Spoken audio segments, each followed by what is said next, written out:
आजच्या या कार्यक्रमाचे अध्यक्ष माननीय प्राध्यापक भूदेव वाडीकर, व्याख्यानासाठी आपल्यामध्ये उपस्थित झालेले गुरुवर्य डॉक्टर गौळकर सर,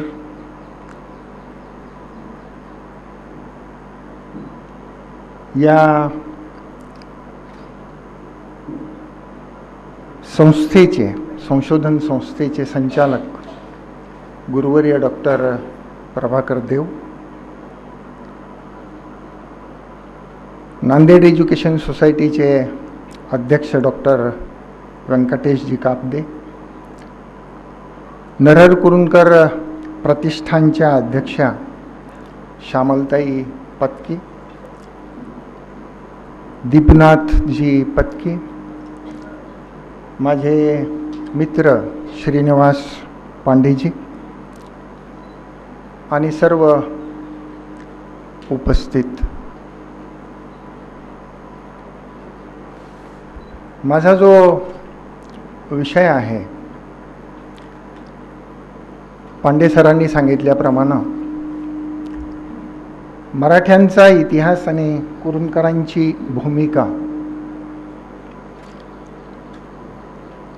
मला अशी एक सूचना दिल्या गेलेली आहे आणि त्यांनी तशी आठवणही पुन्हा करून दिलेली आहे की सविस्तर बोलण्याची संधी पुन्हा दिली जाणार आहे. एका 10-15 मिनिटाच्या कालावधीमध्ये मर्यादित या संदर्भातला जो आराखडा आहे तो आपल्यासमोर मला ठेवायचा आहे.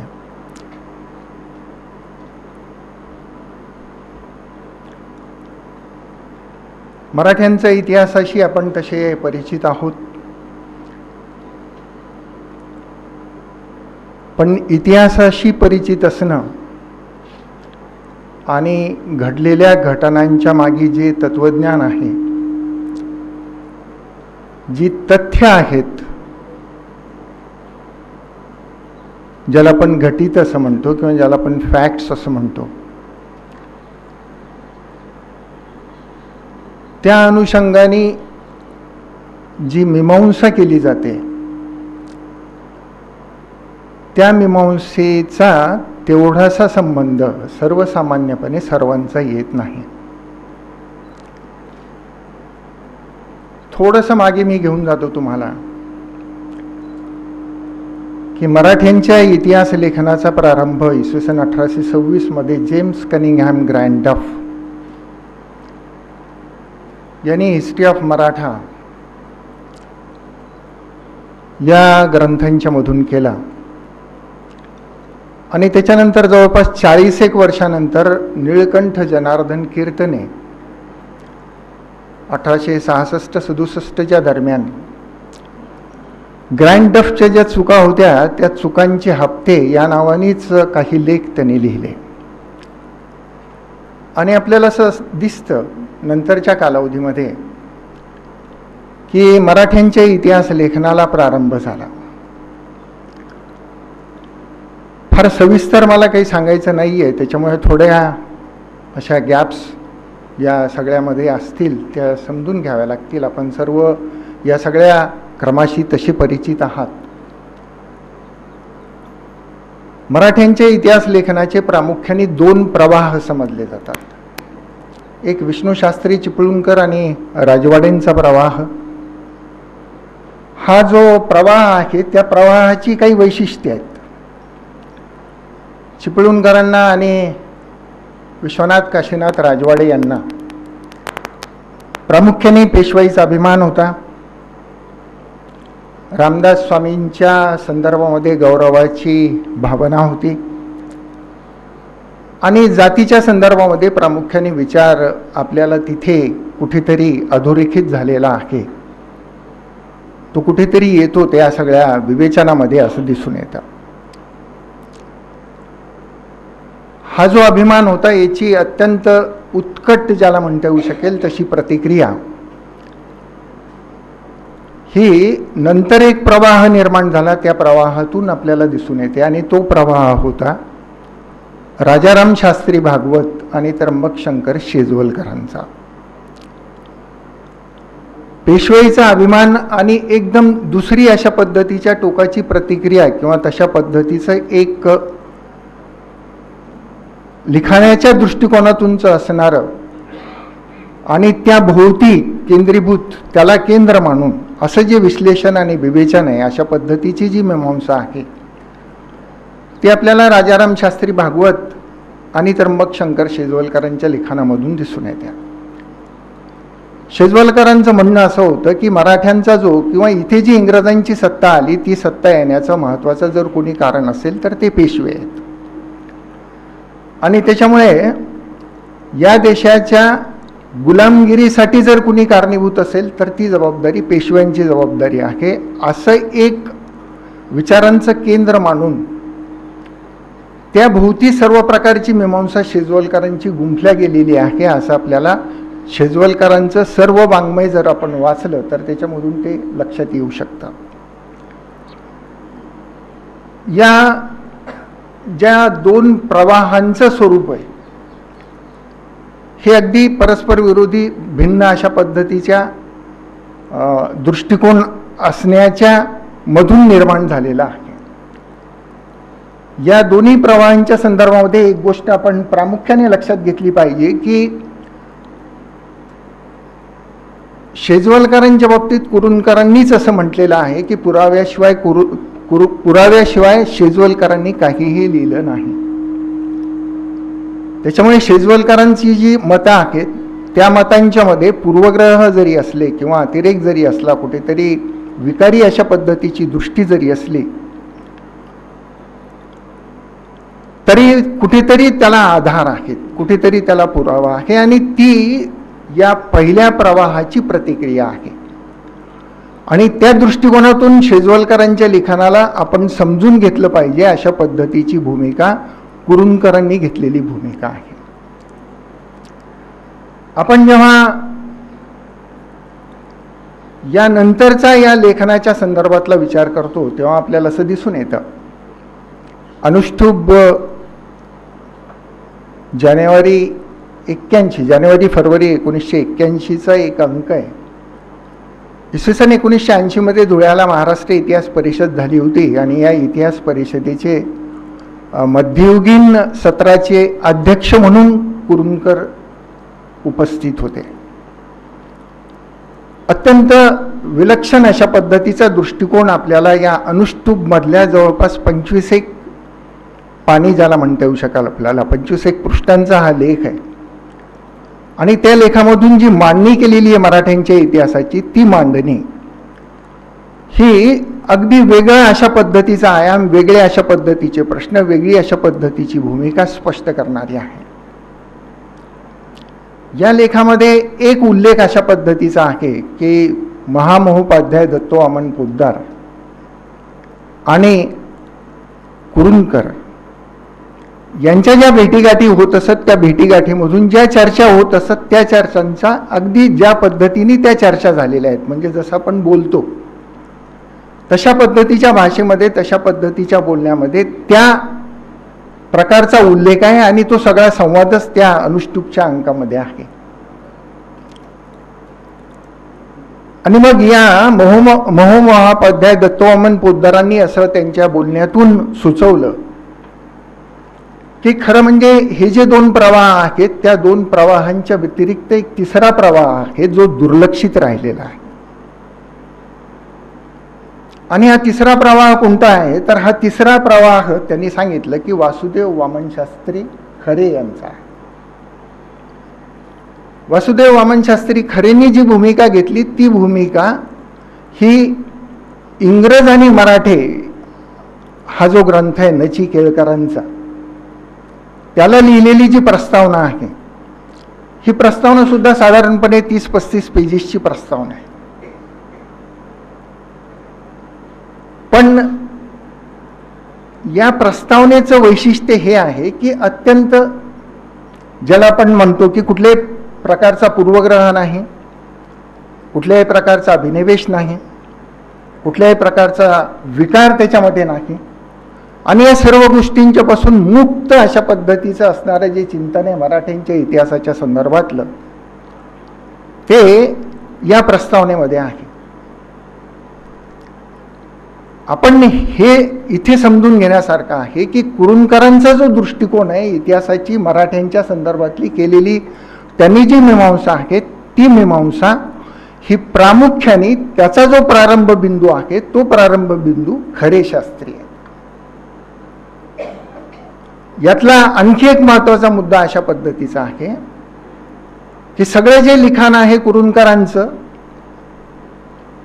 ते शेजवलकरांची जी काही मीमांसा आहे त्या मीमांसेला केंद्रस्थानी मांडून त्यांनी लिहिलेलं आहे.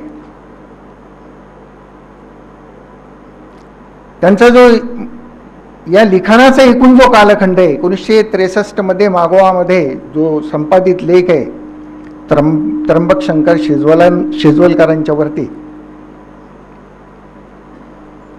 1963 ते 1981-82 या 20 वर्षाच्या दरम्यानच्या कालावधीमध्ये कुरूंकरांनी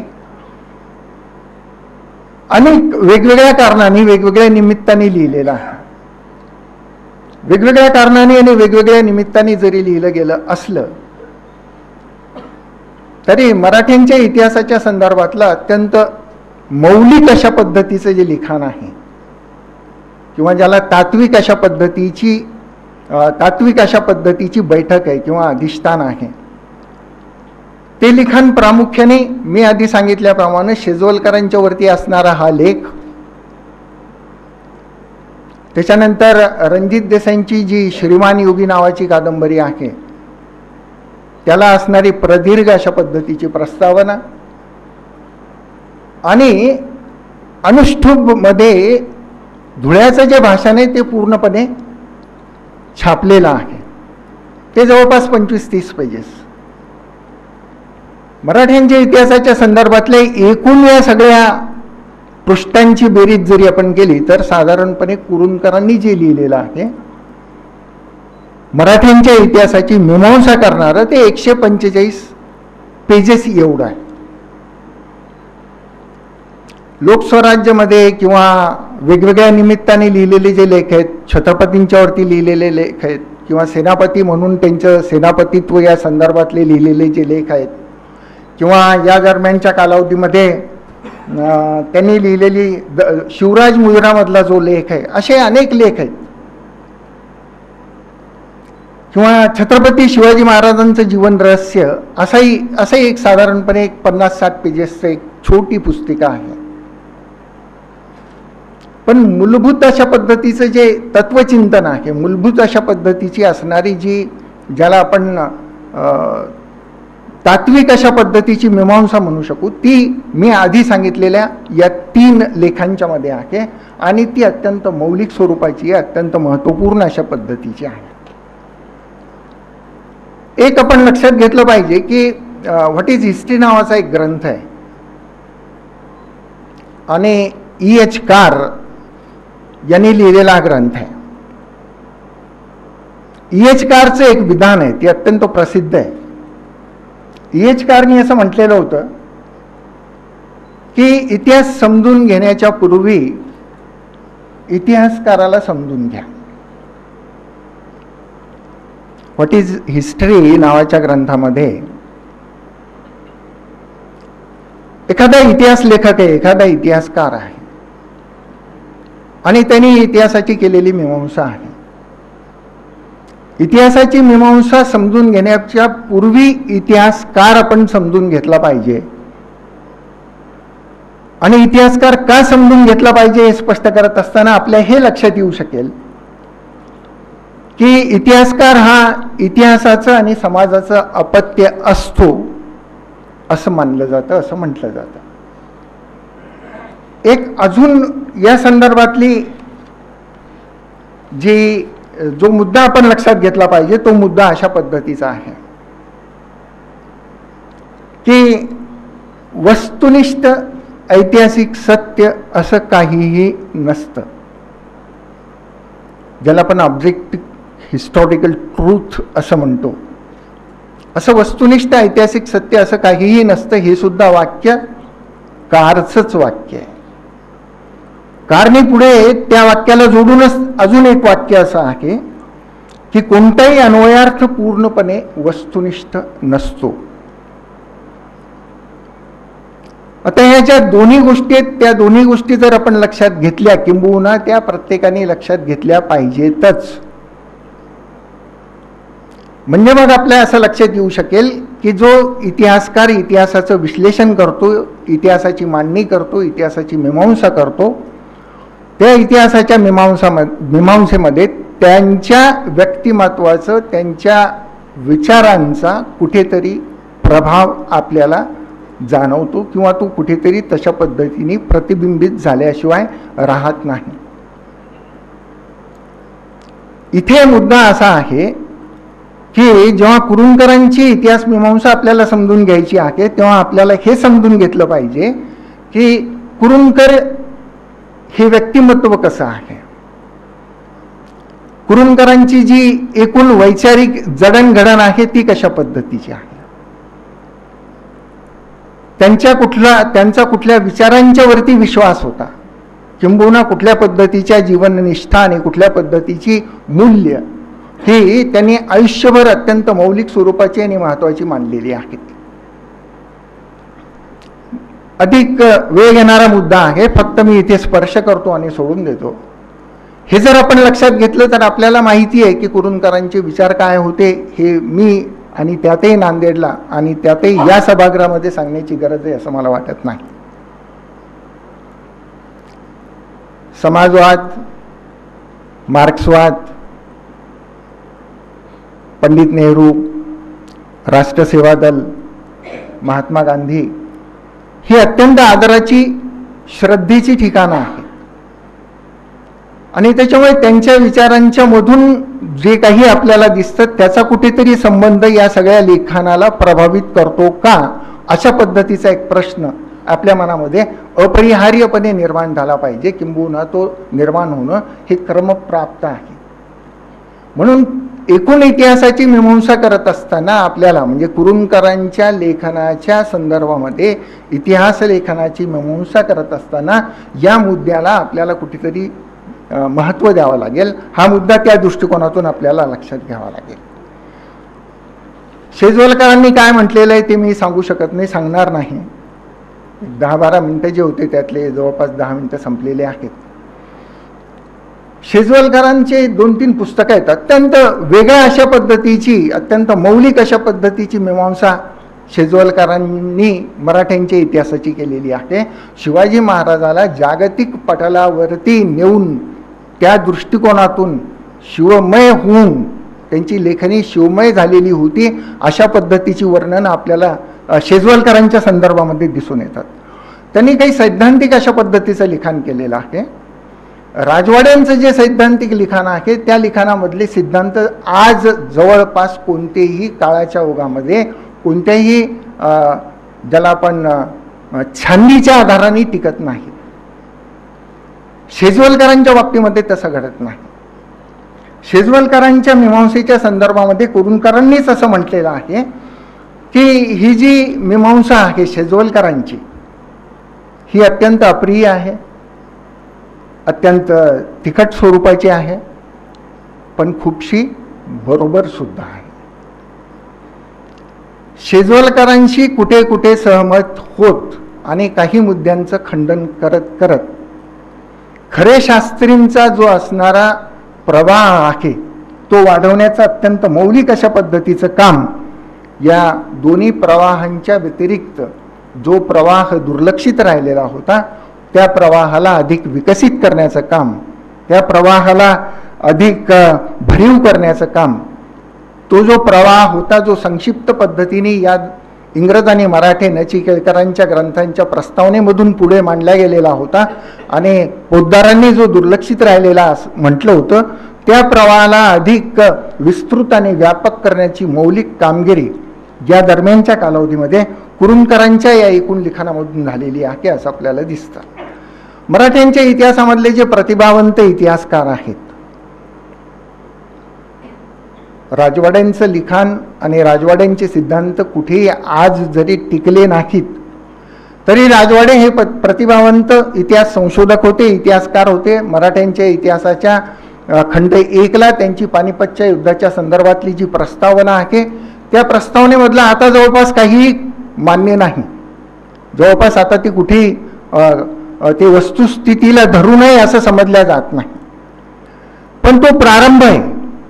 आणि या मराठ्यांच्या इतिहास लेखनाच्या संदर्भामध्ये आपण एक गोष्ट पुन्हा लक्षात घेतली पाहिजे. ती गोष्ट अशी की न्यायमूर्ती रानडे असतील किंवा राजवाडे असतील, रियासतकार सरदेसाई असतील किंवा शेजवलकर असतील, या सगळ्यांनी जे काही लिहिलेलं आहे तो कालखंड या देशाच्या पारतंत्र्याचा कालखंड आहे.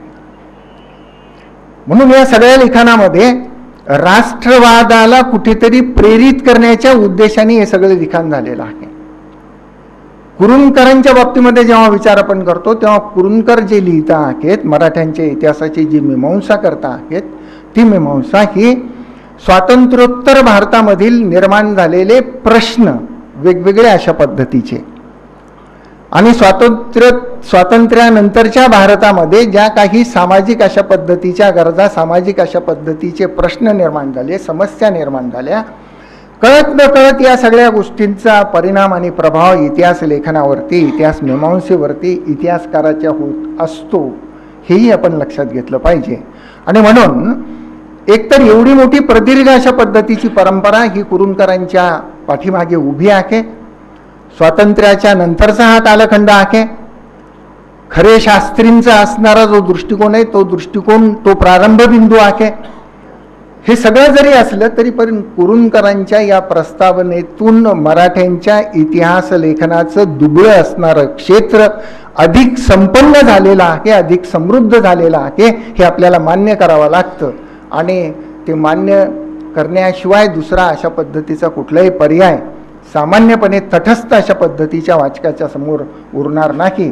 अशा पद्धतीच्या कुठेतरी निष्कर्षाप्रत मी येतो आहे असं मला वाटतं. आपण मला ही संधी दिलीत, आपले सर्वांचे मनपूर्वक आभार मानतो आणि मी थांबतो. धन्यवाद.